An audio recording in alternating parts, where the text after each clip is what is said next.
Hello students, how are you? Students, as you know that we have been discussing about the examples related to the limits in higher dimensions. Now in today's lecture we will discuss one more example. The example says that, yes,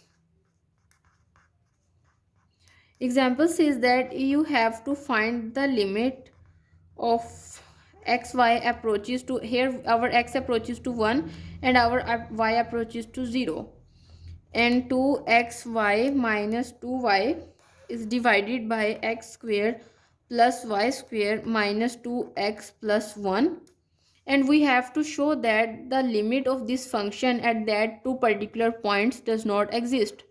Show that limit does not exist.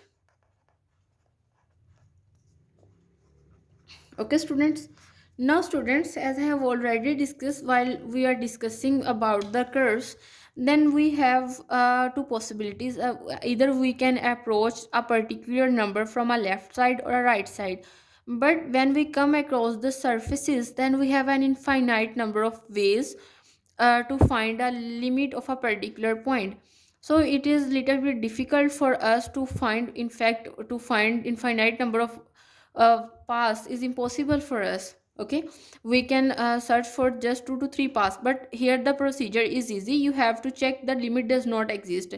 So as I in the previous lecture discussed of the little bit procedure about it, that you have to take along x is equal to 0, y is equal to 0, and then you can further check along a line, and a particular line that involves y and x in it, and definitely it involves y and x, but it will make numerator and denominator equal so that there will be some common factor.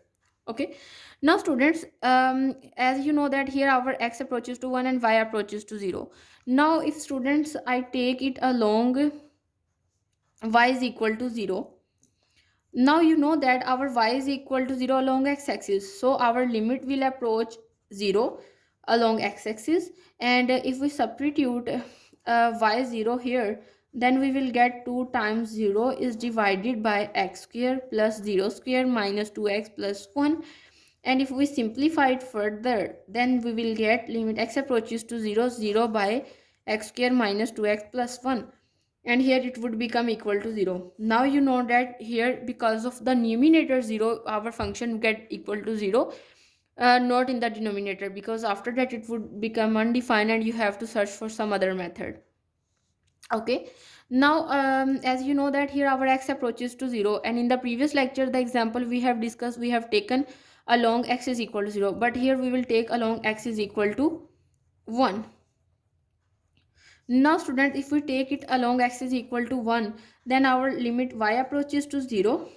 Okay, because now we are taking along x-axis and y approaches to 0 along x-axis, and we substitute for x is equal to 1 in place of this function, and we are left with these two, um, sorry, 1 square plus y square minus 2 plus 1, and in the numerator you know that 2y minus 2y would become equal to 0, it would get 0, so our answer is 0. Now these two does not tell us anything about it. Now we will try something like, here I have limit x y approaches to 1 0, and 2xy minus 2y is divided by x square plus y square minus 2x plus 1. Now we can look here if we can factor something out. Now students, if we look at the numerator, if we write limit as it is, and if we look at the numerator, then we can take 2y as common, and we will left with x minus 1, and in the denominator, if you look here, then if you separate y square here, and plus x square minus 2x plus 1, and after that if you take limit xy approaches to 1 0, then you are left with in the numerator 2y into x minus 1, and is divided by y square plus x minus 1 square, because here if you use the formula of a minus b square, then you will get this thing. Okay students, now here we can take the path along x minus 1, because when we come across these kind of situation, try factoring, because sometimes factoring tell us that along which path we have to go along. Okay, because factoring here, this factoring tell us that along which path we have to go, because here we have a 2y, here we have y square, and but we are left with x minus 1 square, because this function doesn't tell us anything. Okay, but now here we get some idea that if I take y is equal to x minus 1, then there is some way to solve this question. So that's why I'm saying that factoring sometimes tell us that along which path we have to go along with. Okay, so here if I take along a line y is equal to x minus 1, then what would happen?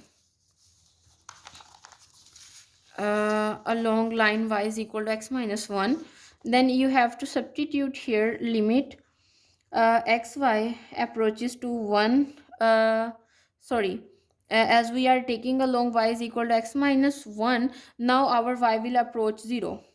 Okay, we will not write the limit as it is, because now we are left with only y's, so we take the limit of a y, because you will substitute in place of y, and so that's why we couldn't be able to take the limit of x. We have to take the limit of that function to which we are dealing with. Okay, so here I can replace 2y into y, because here I have taken y is equal to x minus 1, so I have replaced here, and is divided by y square plus definitely y square. Okay, after that if you simplify it further, then you will get 2y square is divided by 2y square, and these two would be cancelled out with each other, and you would get 1, because definitely here you are left with 1, and the limit of a constant is a constant function. So as you can clearly see, here if I say this is equation number 1, this is equation number 2, and this is equation number 3. Now from 1, 2 and 3, you can also write from equation number 1, equation number 2 and equation number 3 as 1 is not equal to 0, so limit does not exist. Limit doesn't exist. Why doesn't exist?